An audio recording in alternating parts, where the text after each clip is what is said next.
안녕하세요. 지극히 평범한 시민 지평씨입니다.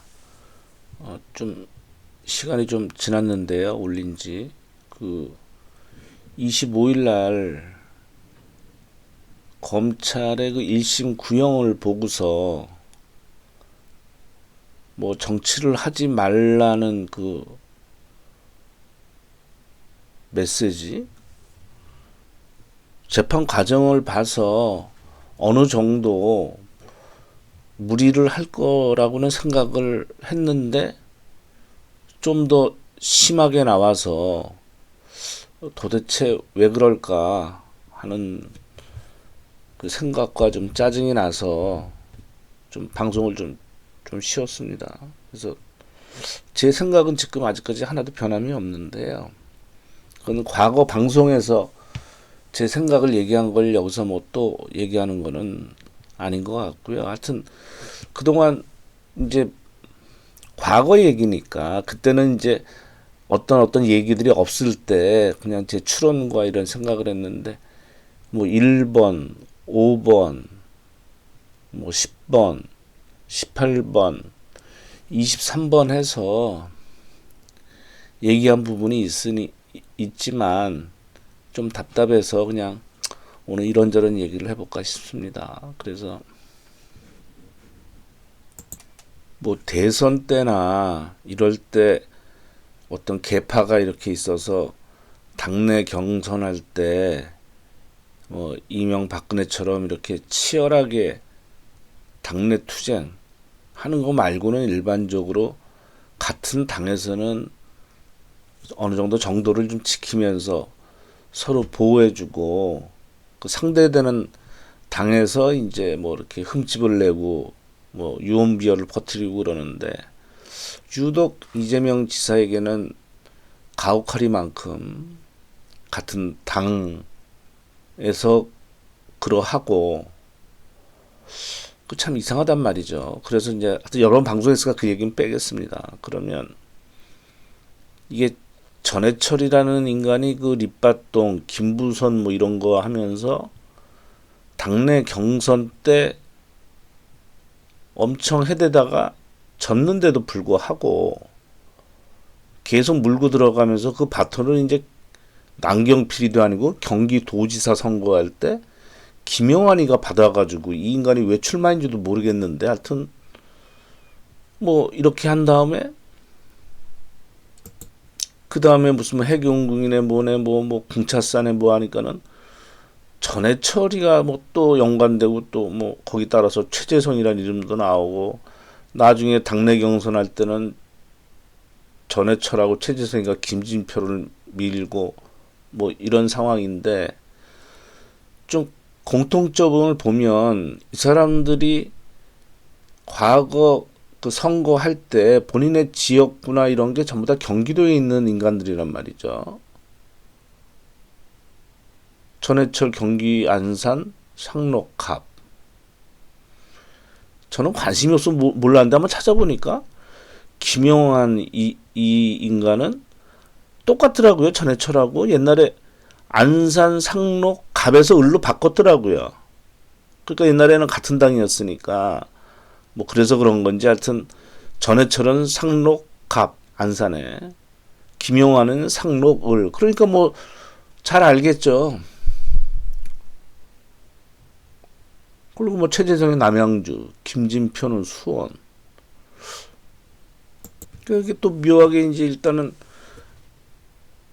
고소를 했으니 경찰이 수사를 하고 기소권은 검찰에 있으니까 경찰이 핑계를 댈 수 있는 게 자기들 직분상 자기들은 고소 고발이 들어왔기 때문에 열심히 수사를 했고 그 다음에 이제 검찰로 넘겨서 검찰에서는 몇 개 건 중에서 지금 3개를 올렸단 말이죠. 저는 사실은 소위 말하는 해경궁 정의를 위하여 이게 법적이나 정치적으로 제일 영향을 미칠 거라고 생각을 했는데 전해철이가 먼저 고발에 취하했잖아요. 그것도 뭐 일요일 날인가 뭐 쉬는 날 팩수로 뭐가 그렇게 급해서 검찰에서도 이거는 빼버렸단 말이죠. 뭐 짜고 치나. 아니 뭐 장자연이나 김학의 이런 거나 좀 열심히 하지. 그래서 왜 이렇게 무리한 구형을 할까? 그러면 경찰이나 검찰은 자기들이 빠져나갈 구멍이 많고 하기 때문에 여기까지는 제가 봐도 한통속이라고 보이는데 이제 5월 16일 법원 판결은 좀 성격이 다르단 말이죠. 이건 다툼이 있는 건에서 이제 판결을 내려야 되니까 이 다진한 선거에 영향을 미치는 그런 사안들이 아니잖아요, 이게. 애써 증거 무시하고 해야지만 도지사직을 유지 못하는 판결이 나올 텐데 저는 그렇지 않다고 지금 보거든요. 그렇지 못할 거라고. 그러면 같이 이렇게 연결을 안 시키겠으나 요번 정권이 처음에는 신친문으로 청와대나 보다 이렇게 기용을 했다가 이제 중반기 들어가니까 이제 원조 친문으로 조금 바톤이 넘어갔지만 그래도 남아있단 말이죠.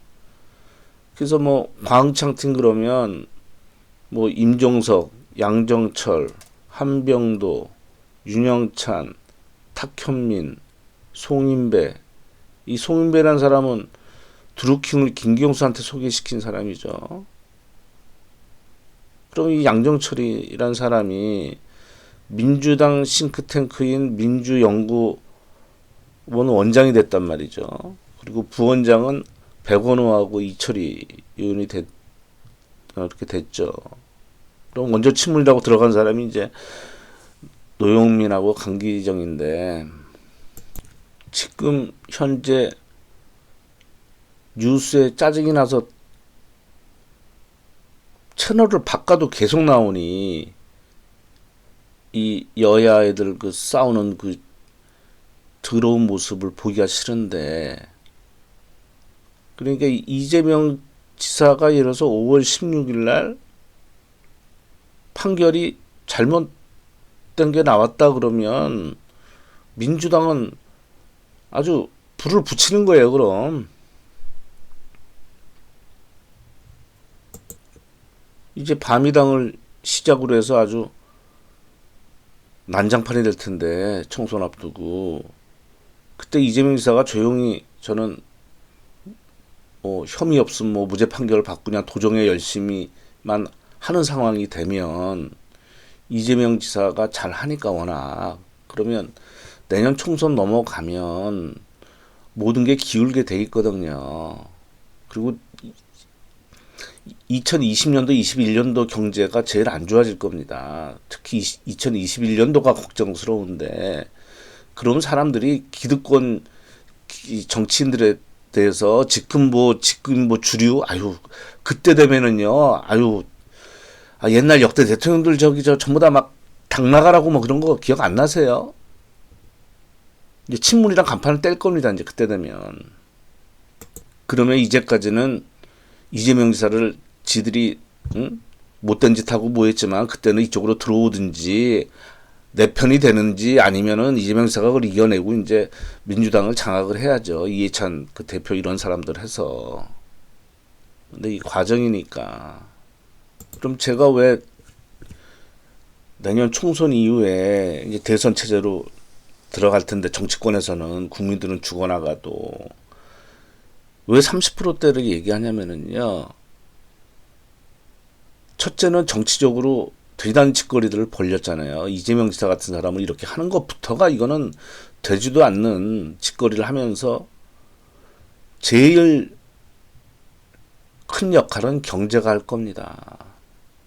이제 세계 경기가 내년부터 좀 하강 국면에 들어가지 않을까 예상을 하는데 너무 길게 얘기 안 하겠습니다. 길어지니까.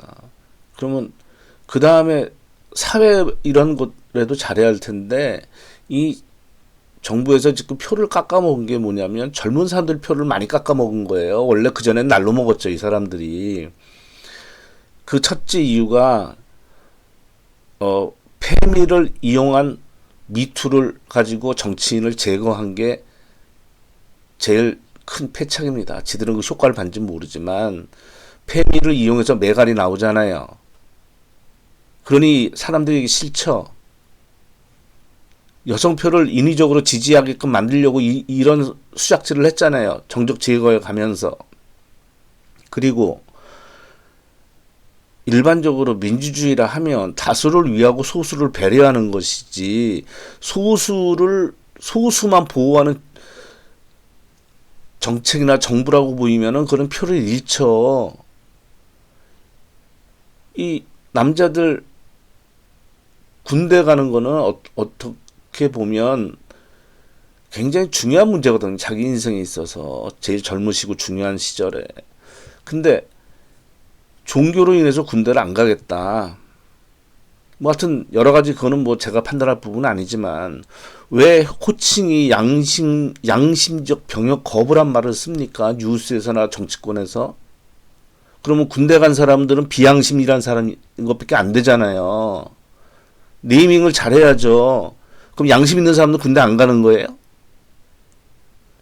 종교적인 이유로 병역을 거부하면 종교적인 그런 호칭을 써야죠. 뭐 종교적 병역 거부라든가. 거기에 왜 양심이라는 게 들어가나요?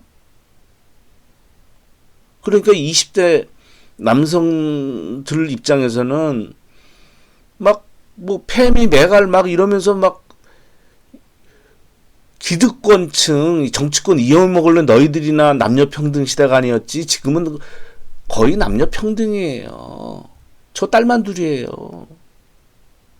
요새 뭐 이렇게 아들 선호하나요? 다 원수지. 아들이 더 원수지. 그러니까 20대 남성들은 이거를 뭐 남녀로 따지는 게 아니고 공정하거나 공평하지 않다고 여기는 거예요. 그러면 페미 뭐 메갈은 뭐 이게 공평하다고 느낄 것 같아요? 그 사람도 불만이고 20대 남성들도 불만이에요. 남녀가 다 같이 불만이에요. 그럼 이게 경제는 안 그래요? 기업가나 노동자나 다 불만이에요. 왜? 어중간하니까 스탠스가. 모든 일이 그렇지만 경제는 타이밍입니다. 소득주도 경제성장 좋다는 얘기예요. 근데 불황기에 그걸 합니까? 장영업자들은 지금 폭망하고 뭐로 폭망하죠? 임대료 비싸고 프랜차이즈 그거 했더니 다 뜯기고 남은 게 인건비인데 인건비 올려주면 자기는 가져갈 게 없잖아요. 그럼 그 사람들이 원래 이런 거 하던 사람이에요? 직장에서 나가려니까 50대 되니까 쫓겨나가지고 퇴직금 뭐 조금 받은 거 가지고 명퇴금 명퇴 같은 거 조금 받아가지고 할 줄 아는 게 없으니까 프랜차이즈를 하죠. 그러니 느느니 치킨집, 빵집, 커피숍, 좀 공부하면 부동산 뭐 다 같이 망하는 거예요. 그래서 그러니까 어떻게 합니까? 망하는 사람 망하고 가족 노동 시간 더 늘리고 안 되면 기계 설치하고 그러는 거죠. 그러면 지금 1분기 경제 성장률이 중국은 6.4%, 미국은 3.2%, 생각보다 잘 나왔어요. 우리 마이너스 0.3%. 누가 언제 마이너스 나올 거라고 우리나라에서 한 사람이라도 예상한 사람이 있어요? 이 판교가는 제가 원래 환율이 지금 1160원이에요. 하루에 10원씩 오르고 그래요. 근데 경제부총리는 2분기서부터 하반기 되면 좋아진다? 넘들 좋을 때 안 좋았는데, 이러니까 안 되는 거야. 2분기 벌써 한 달 지나갔는데요? 반도체 경기가 좋습니까? 근데 더 문제는요, 설비 투자가 마이너스 10.8%예요. 근데 좋아진다고요? 투자를 안 하는데? 이 기사 보세요. LG전자 국내 사업부를 접는다고 그래서 저는 휴대폰 이게 안 되니까 없애오는구나 그런 줄 알았어요. 베트남으로 옮긴대요. 그리고 뭐 브라질 상파울루도 옮긴다고 그러던데. 해외 투자는 지속적으로 지금 확대되고 있습니다. 뭐 사람들 어디 집회 현장 가 그러면은 맨날 삼성 바이오로직스 뭐 어쩌고 삼성 그러는데 저는 삼성하고 아무 관계도 없는데요. 삼성을 죽이려고 하지 말고 삼성을 경영하는 사람들이 잘못됐으면 그 사람들을 처벌하면 돼요. 기업을 죽이면 안 되고. 그럼 바이오 산업 접어야 되네. 상장 폐지시키고 그럼 나스닥 가야 되겠네. 그럼 제일 모직하고 삼성 무슨 합병도 잘못됐으니까 이것도 상장 폐지. 그죠? 그러면 삼성의 대주주는 외국인이에요. 외국인은 개인이 아닙니다. 걔들은 우리나라 연금 같은 에서 큰 자금들이 들어와서 60%대를 유지하고 있는 거거든요. 은행도 마찬가지고. 그러면 걔네들은 노리고 있는 거예요. 우리나라가 여기서 분열되기를. 그래야 자기들이 대주주니까 자기들이 경영진을 자기들이 선정하고 배당금으로 다 뺏어 먹고 R&D 투자는 하나도 안 하고 그리고 기술은 다 빼돌리고 거덜내고 떠나면 돼요. 얘네들은. 그럼 우리도 쉽게 얘기하죠. 전문 경영인. 전문 경영인은요, 주인이 아니기 때문에 자기 경영 실적에다 성과를 받기 때문에 돈 버는 족족이 배당금으로 다 줘버리면 돼요. 대주주한테 저렇게. 자사주 매입해서 주가 올리고. 미국하고 똑같아지는 거예요. 그럼 자기는 거기서 경영력 인정받으면 또 다른 회사 옮기면 되고. 투자 같은 거 할 필요가 없어요. 자기 때 실적 좋아야 자기 성과급도 많이 타니까. 어마어마하게 타니까. 그게 다 장단점이 있는 겁니다. 다 좋으면 다 그렇게 하죠. 제가 무슨 삼성 시려치는 게 아니라 지금 경기도 안 좋은데 이런 식으로 하나둘씩 다 빠져나가면은요